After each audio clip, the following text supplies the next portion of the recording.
Si Vanessa Pulgarin ng Colombia ang kauna-unahang nagwagi ng Miss Grand International All-Stars na nagbigay sa kanya ng makasaysayang tagumpay sa pageant world. Kilalanin ang kanyang buhay, personalidad, at ang makulay na pageant journey na naging susi sa kanyang koronasyon bilang inaugural All-Stars Queen. The Philippine Showbiz List presents: Sino si Vanessa Pulgarin, Miss Grand International All-Stars winner?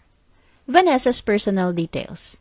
Si Vanessa Pulgarin, 34 years old, ay isang kilalang Colombian international beauty queen, model at entrepreneur. Ipinanganak siya noong September 13, 1991 at lumaki sa Antioquia, Colombia. Nagsimula siya bilang model sa edad na 16. Mula noon, naging model na siya sa iba't ibang bansa tulad ng Sri Lanka, Costa Rica at sa kanyang sariling bansa na Colombia. Kasabay ng kanyang career sa industriya ng fashion at entertainment, isa rin siyang estudyante ng Social Communication at Journalism sa Pontifical Bolivarian University sa Medellin. Sa kanyang professional career bilang model, nakasali na si Vanessa sa iba't ibang natatanging photoshoot kabilang ang concepts na may giraffe at helicopter. Nagkaroon din siya ng hindi malilimutang karanasan sa safari sa Masai Mara National Reserve sa Kenya. Bukod dito, ilang taon ding nanirahan si Vanessa sa Sydney, New South Wales, Australia. Sa panahong ito, aktibo siyang nagtrabaho bilang modelo kung saan sumali siya sa iba't ibang catwalk shows at photoshoots. May taas na 5'10", ginagamit ni Vanessa ang kanyang platform upang isulong ang fitness, healthy communication, at authentic self-expression. Kilala siya sa kanyang gentle yet regal presence, at aktibo niyang ginagamit ang kanyang kaalaman sa journalism at social communication upang mas mapalalim pa ang ugnayan sa kanyang mga fans at sa media sa buong mundo. Vanessa's pageant career.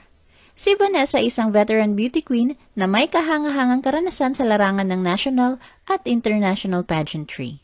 Noong Miss Colombia 2017, nakilala siya sa buong bansa bilang kinatawan ng Antioquia sa Señorita Colombia pageant.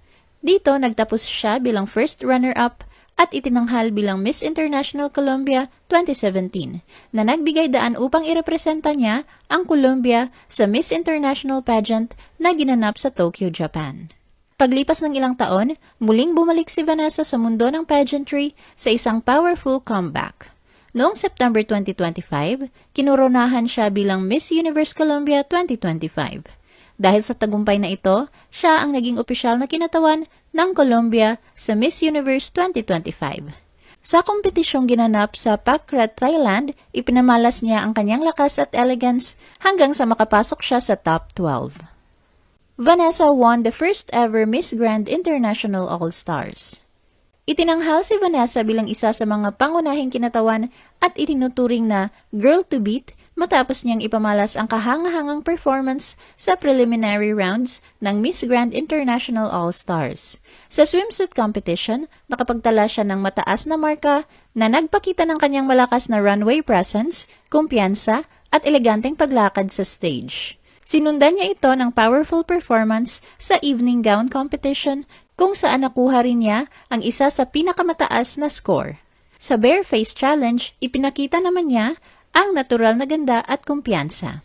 Sa Grand Coronation Night na ginanap noong May 30, 2026 sa MGI Hall sa Bangkok, Thailand, opisyal na kinoronahan si Vanessa bilang kauna-unahang grand winner ng Miss Grand International All-Stars. Sa final question and answer portion, ibinahagi ni Vanessa ang isang mensahe tungkol sa kahalagahan ng tiwala sa sarili, matatag na determinasyon at walang sawang pagsusumikap sa pag-abot ng mga pangarap. Nagtapos bilang second runner-up si Hong Giang ng Vietnam, habang first runner-up naman si Faith Maria Porter ng Ghana. Nagpakitang gilas din ang pambato ng Pilipinas na sina Gazini Ganados at Fuchsia Ann Ravenna na parehong nakapasok sa top 18, bagaman si Gazini lamang ang nakapagpatuloy hanggang top 5. Ano ang masasabi mo sa video na ito? Mag-like o mag-react at huwag mahiyang mag-comment. For our YouTube viewers, huwag kalimutan mag-subscribe at i-hit ang notification button. At para sa aming Facebook viewers, mag-like at follow sa aming Facebook page para updated ka sa mga showbiz chika. Thanks for watching!